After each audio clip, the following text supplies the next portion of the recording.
Welcome to Undrafted Hockey Fans. Today we are talking about the trade deadline winners of the Metro Division, and we're going to be doing a ranking from them from 1 to 8, and we're going to be starting at 8. And so make sure that if you're listening on audio like Spotify or Apple, you leave it a ranking. I really appreciate it. It really helps. If you're watching on YouTube, hit like, hit subscribe, hit comment. It all helps, and you can check me out on Twitter, TikTok, and Instagram. So let's just jump right into this. We're going to go with our number 8 ranking, and again, I want to clarify. This is for trade deadline rankings for like your trade deadline time, right? So to me, this is important because it's basically, this is the big trades, of course, leading up to the trade deadline, basically. So and it's who's a winner, and based on the direction you're going, what I really like about you, and who I think makes the best trades. And so we're looking at the loser, in my opinion, I guess number 8 in the Metro Division. It's got to be the Carolina Hurricanes, right?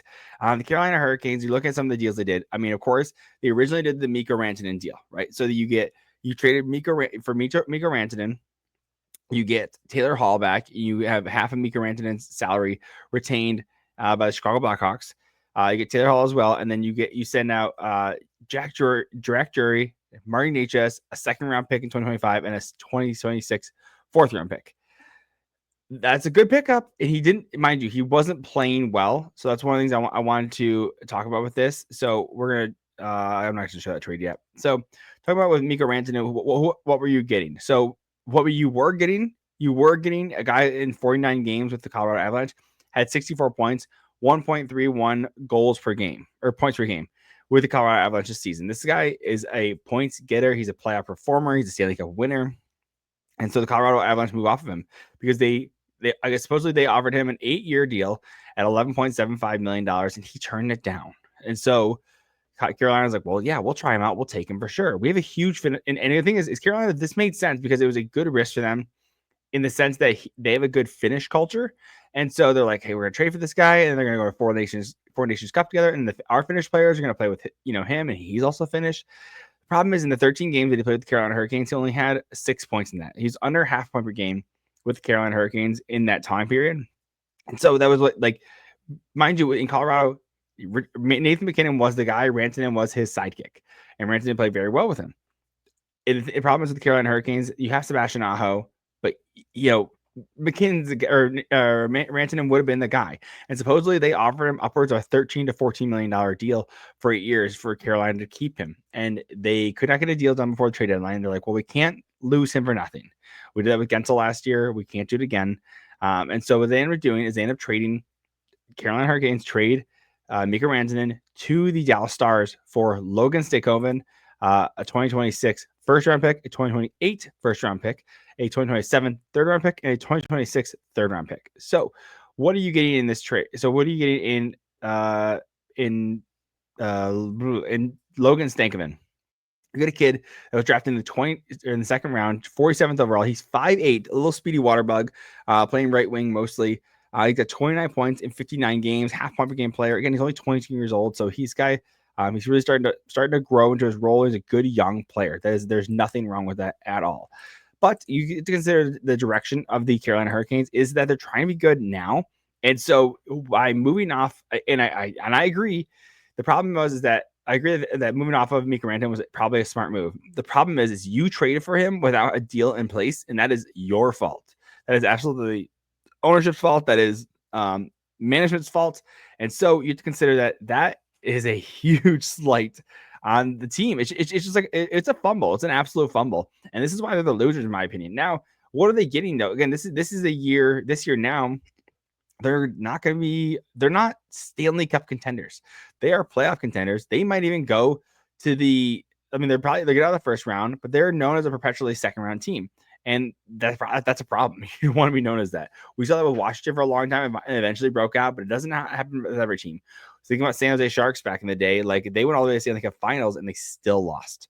So you have to consider who you're in. Logan Stankoven for this year and next year. I think that's a great little trade. I think he's a good pickup and everything. He's a good second round pick. So you get the first round for 2026 first round pick.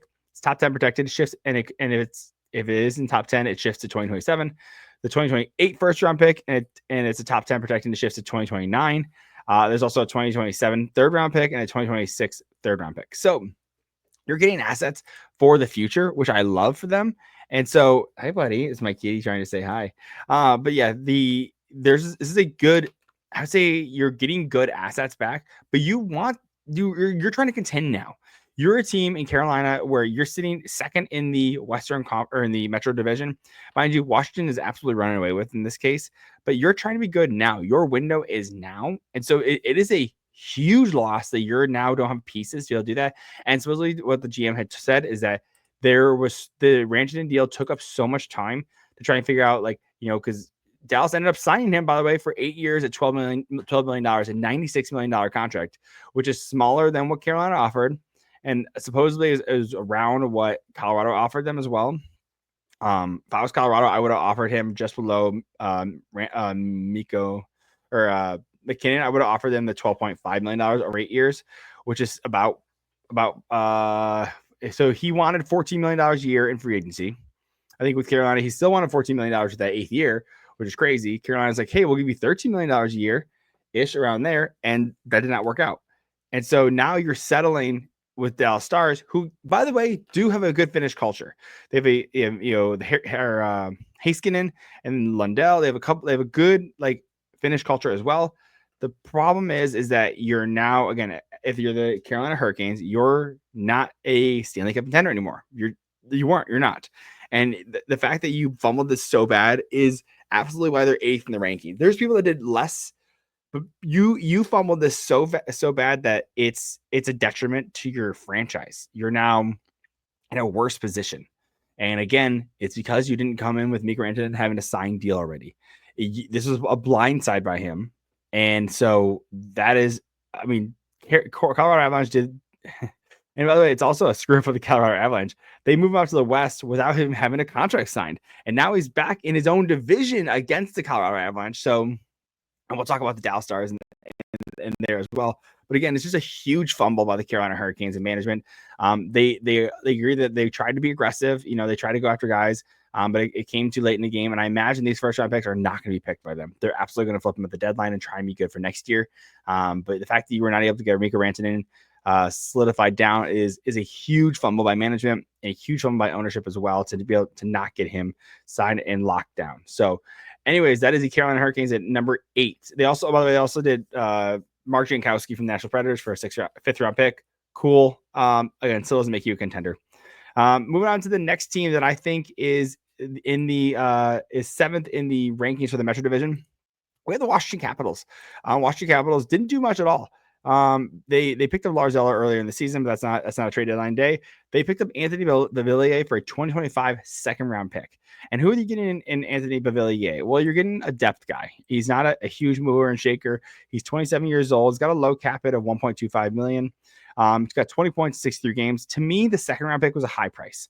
I thought Pittsburgh did a really good job with that. They signed him in the offseason.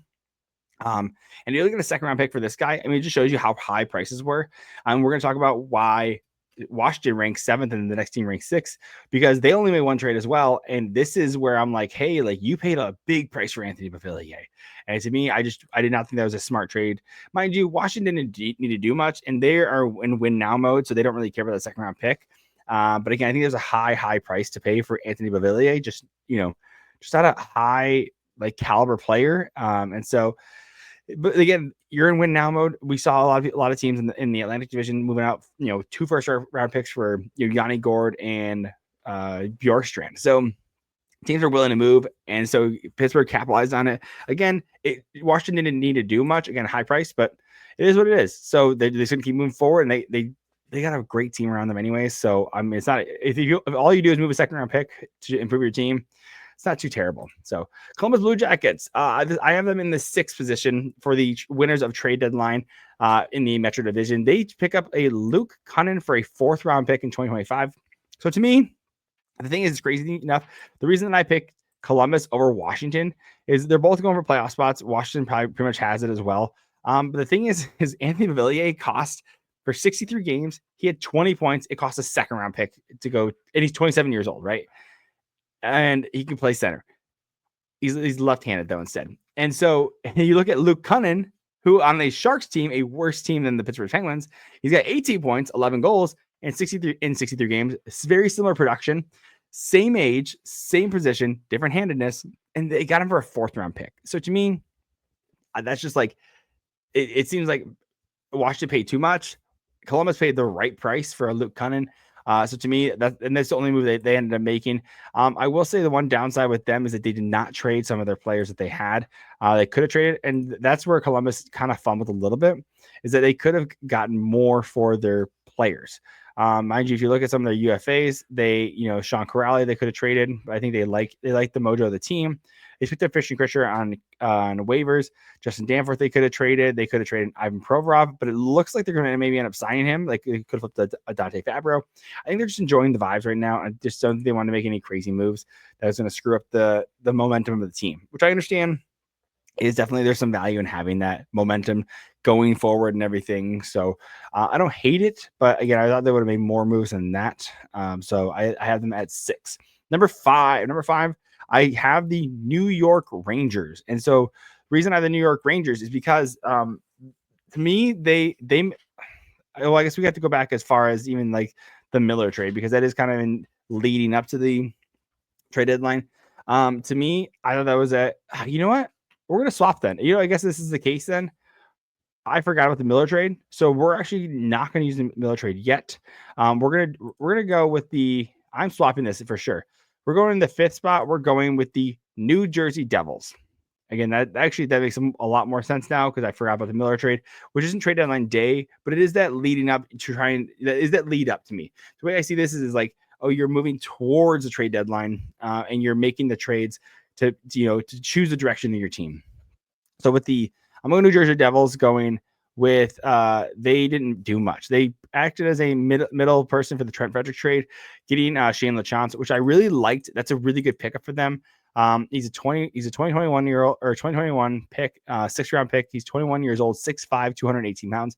Supposedly his dad is in the New Jersey Devils organization at Boston University. He's got 26 points in 33 games. Not too bad. Again, a good little pickup. I really like it. I think it's a good value for just being that intermediary. They get a good prospect for a guy who potentially could have impact on the AHL team, or maybe in the bottom 6, but maybe bottom to middle 6 eventually. So for the Devils. So they also pick up Brian Dumoulin, which is a good pickup. Again, not as big as like the JT Miller trade or moving off of Lindgren. But Brian Dumoulin is a phenomenal defenseman. Won 2 Stanley Cups with the Pittsburgh Penguins.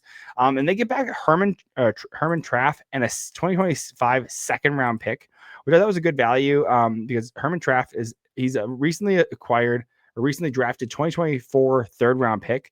So you're basically getting a 2nd and a 3rd-round pick for. And I'm actually getting a 2nd and 3rd-round pick for Dumoulin.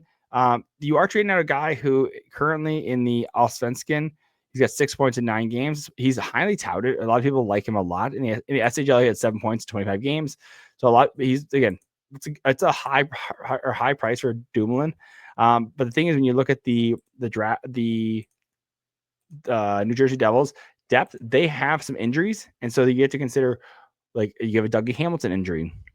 And then you probably don't trust that Simon Nemec is going to be ready or not. And so by picking up a Brian Dumoulin, you have your left side D. He can play on the left side with Jonathan Kovacevic.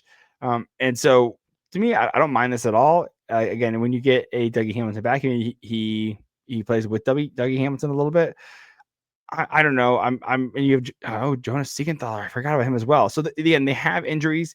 So this is probably just a little bit of insurance. They are going to be in the playoffs. They're probably going to be in the 3rd Metro spot. So I mean, it's a bit of a high price in my opinion. I don't know if I would have paid that much for Brian Dumoulin, but again, Devils are just trying to get good now, or they're trying to get better now, right? And so maybe they see that he gets some value. He's also half retained on a salary, and Anaheim gets the better of Edmonton or Winnipeg's picks. So I don't hate it. It's an upgrade, right? There's a reason that they're now 5th. Is it's just not a huge move, right? You also have Dennis Chichalowski for Adam Beckman, small AHL trade, nothing too crazy there. They also make a trade with the Pittsburgh Penguins, Cody Glass and Jonathan Gruden in trading out Chase Stillman, Max Graham, and a 2027 3rd-round pick. This trade is interesting because Cody Glass was a good pickup from the Pittsburgh Penguins. And you're getting a guy who's, again, he's going to be in your bottom 6. He can play center, 15 points, 51 games. Jonathan Gruden, he's more of an AHL move for the Devils. And and you're moving out some guys who are not the impact players that you thought they were going to be. Chase Stillman was a former first round pick in 2021, 29th overall. Hasn't had the impact on the NHL team. Again, New Jersey is trying to get better now, and this is a good bet for the Pittsburgh Penguins. And then Max Graham, also only 20 years old, 5th round pick in 2024 for them.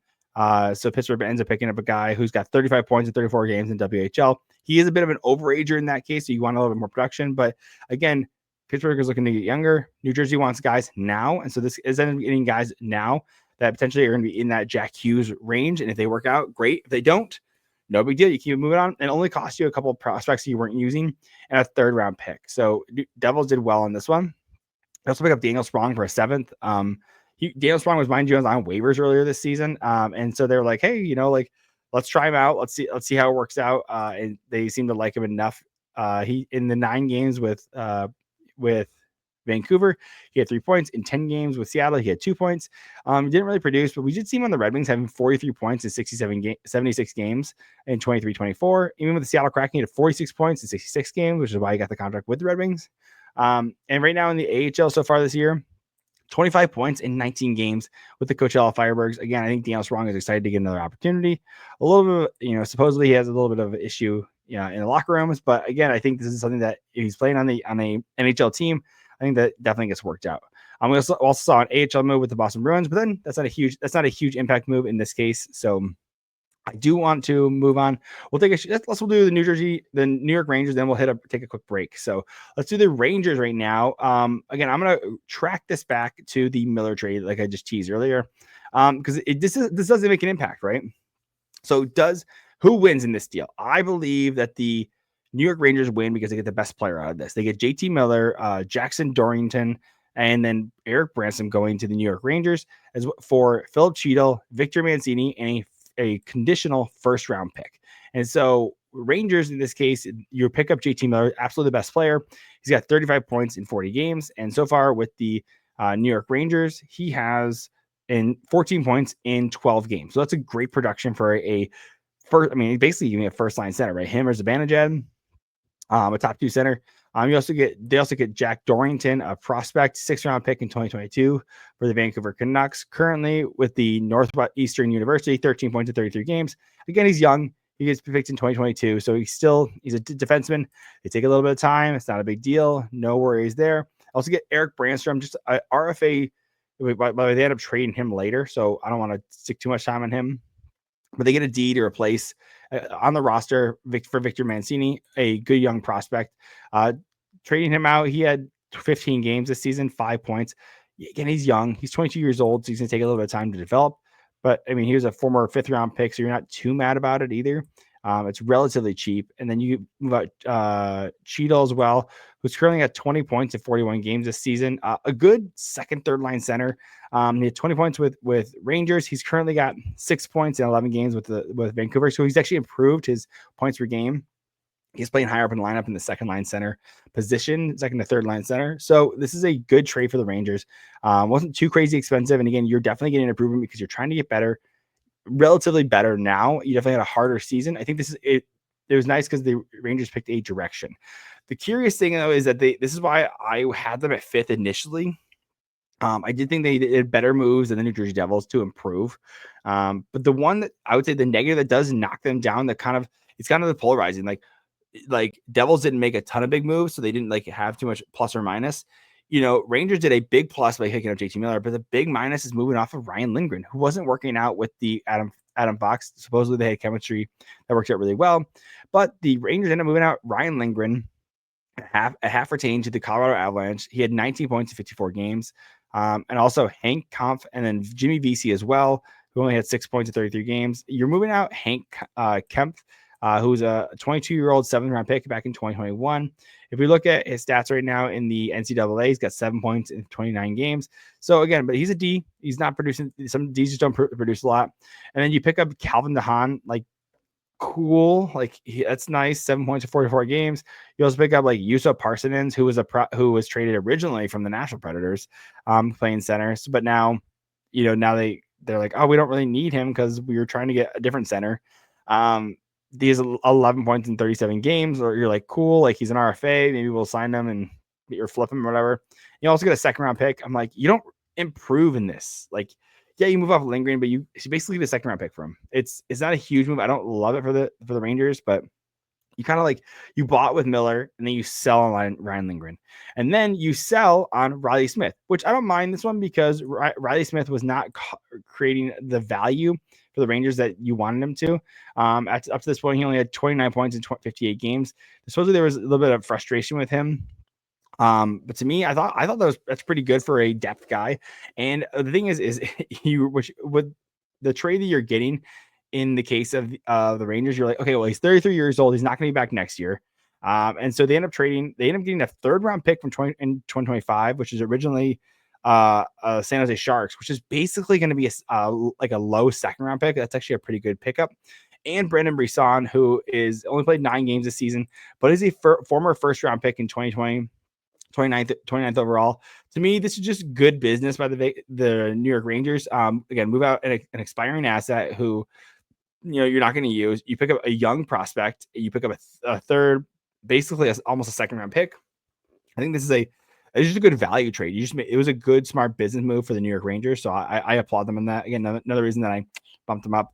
You also, again, you're picking up a good cheap deal. You take that 2025 third round pick, which is basically almost a second, and you pick up Carson Soucy. And not only for this year, you also get him for next year, which is a huge value there as well.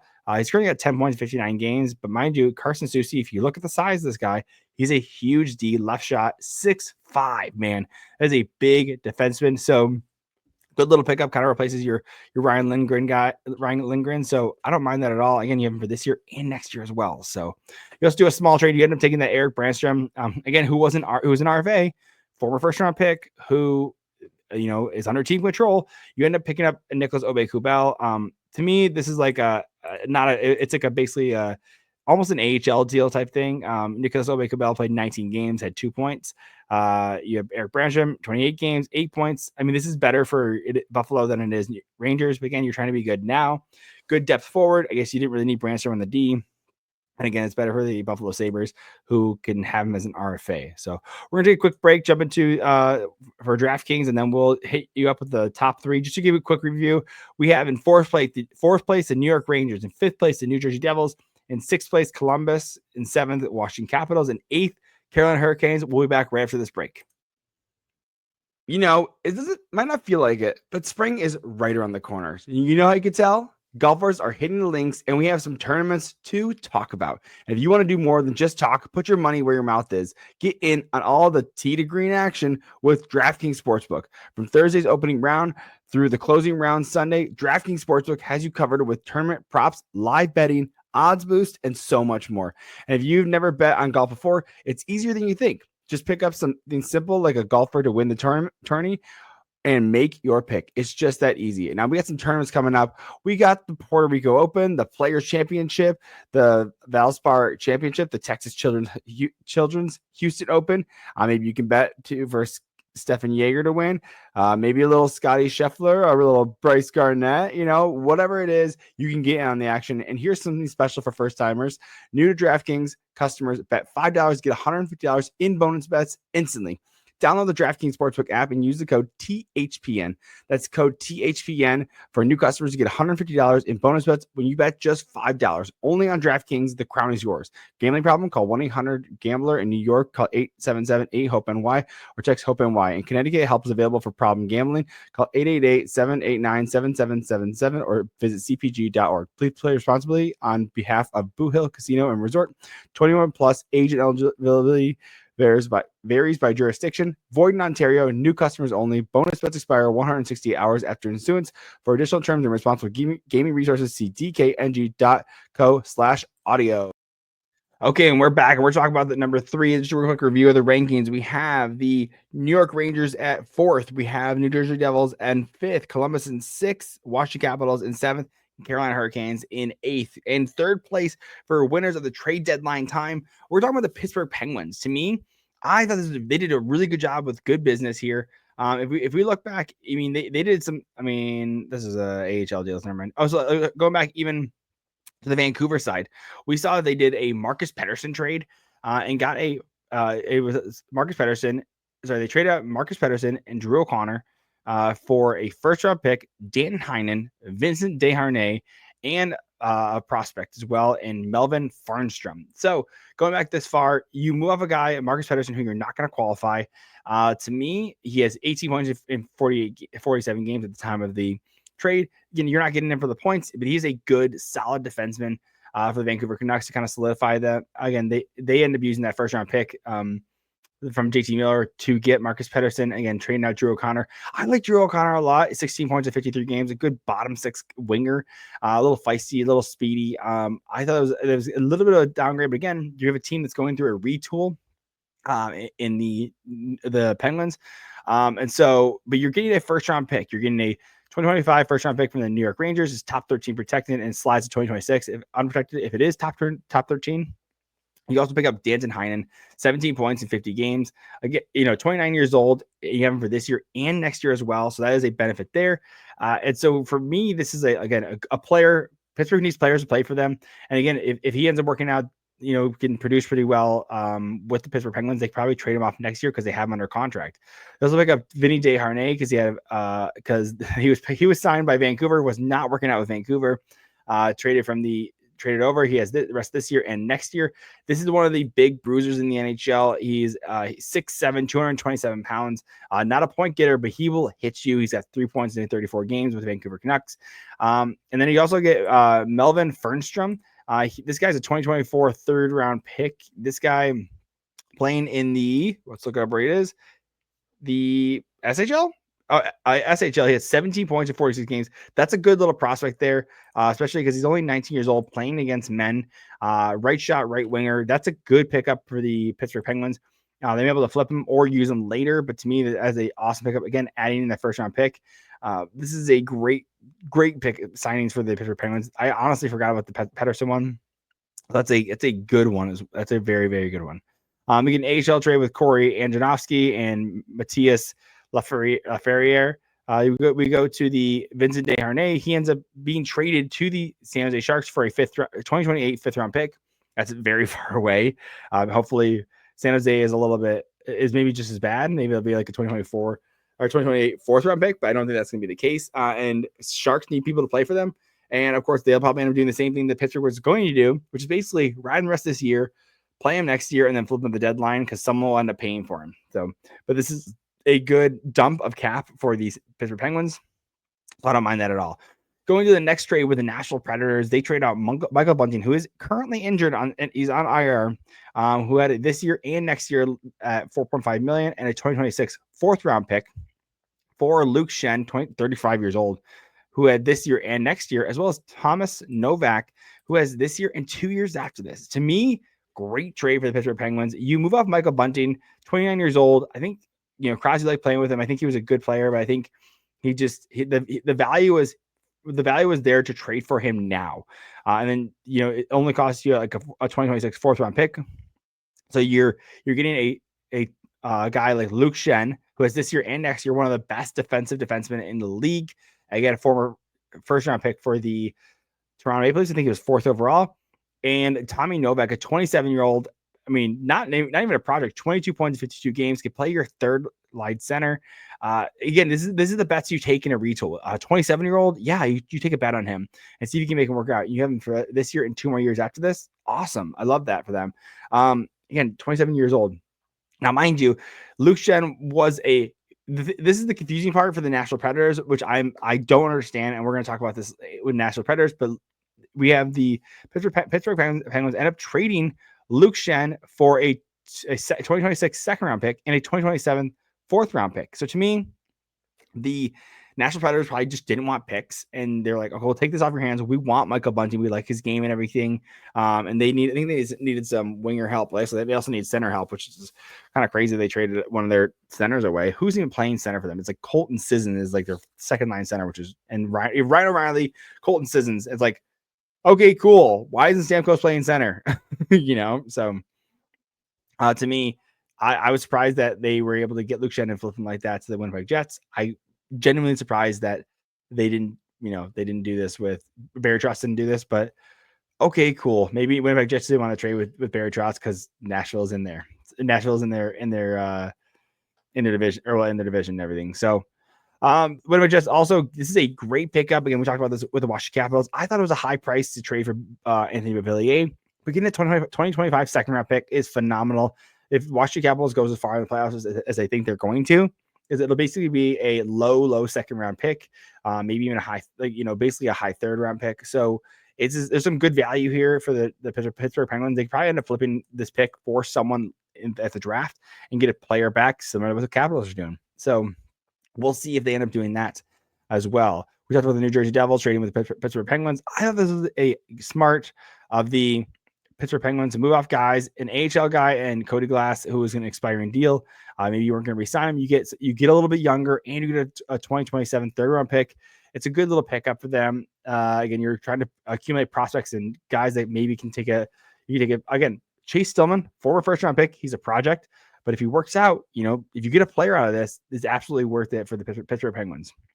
They also take on they also sent out a 2025 fifth round pick to the Toronto Maple Leafs for Connor Dewar in 2026. We just talked about this. If you're not going to keep a guy around like Cody Glass, you trade him, and you see maybe he doesn't work out. We know that Kyle Dubas, the president and GM of the Pittsburgh Penguins, is very familiar with Connor Timmins because he traded for him from the Arizona Coyotes to the Toronto Maple Leafs and signed him to this 2-year deal. So he's reacquiring Connor Timmins, a right-handed defenseman, which will come at a very high price. I imagine they're going to re-sign Connor Timmins, and then again, you're trying out Connor Dewar as well. A bottom six guy plays penalty kill as well. So you're like, hey, this is not a bad. You're picking up some guys that are again projects, right? If they work out, great. If they don't, you sign them, flip them, and get more assets back. It's just part of the process of going through the retool, and I don't hate this at all for the Pittsburgh Penguins. As the Pittsburgh Penguins right there, going with the number 3. So we have going 8 up rankings. We have Carolina's in last place in 8th. You have Washington in 7th. 6th is Columbus. 5th is the New Jersey Devils. 4th is the New York Rangers.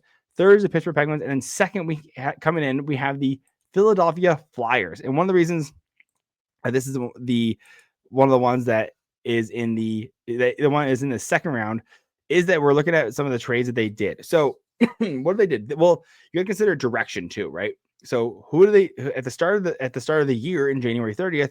You saw a big trade with Joel Farabee and Morgan Frost being traded to the Calgary Flames, coming back for Andrei Kuzmenko, Jacob Peltier, a 2025 second round pick, and a 2028 7th round pick. Joel Farabee was one of those guys that I think that wasn't working out. There's a little bit of scrums with the John Tortorella, as well as Morgan Frost having some issues as well. To me, I thought that was like I think they were trying getting Morgan Frost signed. It was not working out. Joel Farabee had some terms. So you're saying, hey, let's try and get a guy out of here that we can get some value for. You end up getting the 2025 second round pick is good. You get a guy in similar age range as Jacob Peltier, which is, you send out your left winger and Joel Farabee, you get back at Jacob Peltier. I don't hate that at all. And mind you, Joel Farabee had 19 points in 49 games. Jacob Peltier, 11 games, 23 points. So he's not as high production. But again, similar age. If you give him more opportunity on the Philadelphia Flyers, he could be flourishing. As well as you get Andrei Kuzmenko, 15 points in 37 games. The value of getting Andrei Kuzmenko was that he was Russian and he actually played with Matvei Michkov. So they could actually speak. You didn't have to use Zambulov as a translator. Andrei Kuzmenko would be one of his buddies on the team. 29 years old. They played together. There's some huge value to that. Again, getting the Russians to be able to hang out and talk together. And there's a huge value to that. And we'll see later with Andrei Kuzmenko, who they ended up flipping to the LA Kings. Again, I thought it was an interesting move. I didn't hate it for either. We know that the Calgary was trying to they're trying to utilize their assets a little bit better. We know they wanted a middle six center. So they got their Morgan Frost and they took on Joel Farabee as well, who was locked up. That's not terrible. I think Calgary has a little bit hard time signing guys. And so I think by having Joel Farabee under contract, it is beneficial to the Calgary Flames. And again, Philadelphia Flyers, you're in a rebuild. You're getting assets back. This is not bad at all. So Philadelphia Flyers end up trading Andrei Kuzmenko, the formerly one we just talked about, to the LA Kings with a 7th round pick, and they get back a 2027 3rd round pick.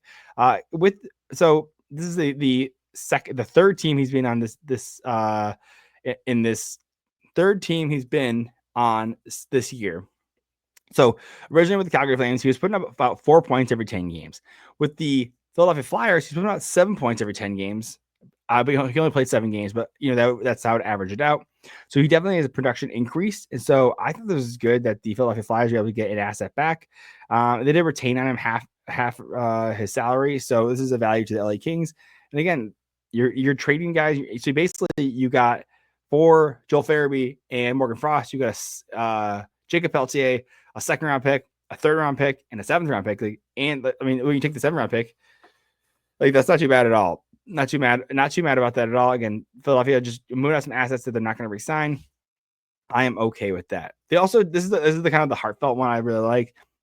Based on contracts, they end up trading Eric Johnson, which they absolutely didn't have to do. But we know that Colorado Avalanche is the 2nd time they've traded for him. They traded for him when he was with Buffalo as well. And they're like, hey, we want him. They won the Stanley Cup with him in 2023. They love this guy. And so I love it. Was a great hearted story. They take back Giovanni Smith. He's an AHL guy at this point. He's played a little bit up in the show, the Red Wings, as well as the San Jose Sharks. Again, he's just an AHL guy for the most part at this point. So it was a good, heartfelt story. And the big trade, one of the reasons I put them at number 2, again, you got to consider that they're getting a 1st round pick, right? Again, 1st round picks are huge in this case. I thought that the value that they got back was the best. You know what? I honestly, looking back now that I'm reviewing how well you know what? I gotta do another swap. This is my fault, man. I like, we're putting Pittsburgh at 2. Philadelphia's going 3. I think this is way better. I gotta change. I'm writing this down now. I think Philadelphia did a good job though. I still don't want to take anything away from it. It's close. And that's by switching them, it just shows you how close they were. I just thought that Pittsburgh did a lot more moves, and I felt they were a little more creative. But I still like Philadelphia's move. I think this is a smart one too. Moving out Scott Lawton and a 4th round pick and a 6th round pick. You get back a 2027 7th round pick and a great prospect in Nikita Grabenkin. And so if you see, they're actually retaining half of Lawton's salary for the rest of this year and next year. So he only cost $3 million. $3 million. Now he's only costing $1.5 million for the Toronto Maple Leafs. Again, you're getting a top 10 protected pick, 1st round pick, by the way, and Nikita Grabenkin. He played 7 games this season so far in the AHL. He's only 21 years old. He's 6'2", former 5th round pick in 2022. So he's already starting to break out from a 2022 draft. He's got 21 points in 39 games. Not too terrible. His big numbers were in the KHL, again, playing against men. Magnitogorsk, 41 points, 67 games. Again, playing as men as a 20-year-old. That's a good little pickup. Again, you're trying to get younger. Again, to me, it's also the value. Again, talking about Philadelphia, there's certain cultures that you have in teams. Red Wings target Swedes, and they're very familiar with Swedes. You have Carolina, and you have Dallas and Florida. They focus on Finnish players. Teams like Philadelphia, Washington, they focus on Russian players. So by picking up another Russian, you're getting a guy who's younger, like Matvei Michkov, right? Then you have your goalies that are Russian as well. You use a Zamulov as well. So you have that culture of Russians that can speak in their mother tongue, which is a huge value too. And again, you're sending out Scott Lawton, a 30-year-old who you're not going to use long term, and you only send out a 4th and a 6th round pick. You're like, cool, like take them. We want the high picks because we're trying to do big game hunting in this case. So Philadelphia Flyers absolutely did a great job. Again, I'm changing them to 3rd. They are my 3rd now, so Pittsburgh taking over that 2nd spot. So quick rank here. Let's run through it. Going bottom to top, we have Carolina in 8th place, Washington in 7th, Columbus in 6th, New Jersey Devils in 5th. They were swapped. We have the New York Rangers in 4th, Philadelphia in 3rd, Pittsburgh in 2nd. And of course, that means the best, who I think the best, is the New York Islanders. I thought this was a phenomenal trade. I thought they got a huge value back for. So we look at what they've done. You can go back. Scott Perunovich, they pick up him. Cool. Try him out for 5th round pick. This is the one. I know this is the best trade. I think this is, and to me, I think, dude, now I think about it, I'm not putting Pittsburgh at number 1, am I? Am I putting Pittsburgh at number 1? I still really like, nope, I'm going to stick with my gut. I feel really good about this. I think, Isles are staying number 1. This is just such a good trade for them. It made so much sense. It was such a good trade for a guy. Like, we knew that they were going to get a first round pick for Brock Nelson. We knew that the prices were high for these teams. But to me, it's crazy that they got Callum Ritchie, a first round pick, a third round pick, and they had to send out Brock Nelson and like an AHL guy. Like, this is a great pickup. Callum Ritchie actually is currently he was a first round pick in 2023, 27th overall. He had one in his first game. He scored. He had 7. He only played 7 games with Colorado Avalanche, but with the Ottawa Generals, 68 points in 42 games. That's over 1.5 a game in the OHL, and it's not like he's an overager. Even last year, he had 80 points in 50 games. So this guy is an absolute producer. 6'2", center, right shot, phenomenal pickup. And the Islanders absolutely needed this because this, again, directionally, this is a great winner because they needed to get younger. He's probably now one of their top. He's definitely one of their top 2 prospects. It could be him or it could be Yzerman. Cole Yzerman. So this is a great pickup for the Islanders. Again, you get Oliver Shillington, who they end up sending him over to the Anaheim Ducks for future considerations. I honestly hope Oliver Shillington just figures out a spot on a team where he can find a role. And I think at the Anaheim Ducks, with all the spots they have available, I think he can absolutely find a role with them. They also get a first round pick. And it is basically the conditions on it. It is conditional. If Colorado's is a 2026 first round pick. However, if the Colorado's 2025 first round pick transfers to Philadelphia in the previous trade for Sean Walker, which was originally a 2025 first round pick to Philadelphia, top 10 protected, which would slide to 2026. It's basically it's top 10 protected. And if the 2025 first round pick goes, they want to keep the 2025 first round pick because it's top 10 protected, and they want to give Philly the 2026 first round pick. The 2026 first round pick the Islanders are getting now becomes a 2027 first round pick, top 10 protected.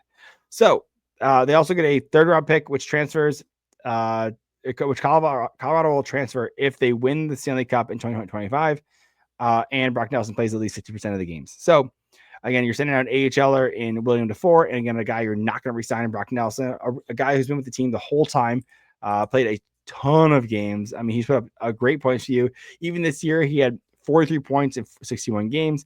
Again, a solid dude. Again, played with the team for a long time. I mean, he scored 30 goals in the last 4 seasons. He probably won't do it this. He might do it this year, honestly, with the Colorado Avalanche. Depends on who he's playing with. But to me, again, Islanders, I think you win this. You're winning this for sure. So again, that is the rankings real quick. Let's go over them real quick again. We're going to New York Islanders at number 1. As the winners of the Metro. The Pittsburgh Penguins is number 2. Philadelphia at number 3. New York Rangers at number 4. New Jersey Devils at number 5. Columbus is number 6. Washington Capitals at number 7. Carolina Hurricanes at number 8. So make sure you hit like and subscribe. Appreciate you sticking around, and I'll catch you in the next one. Love you. Peace.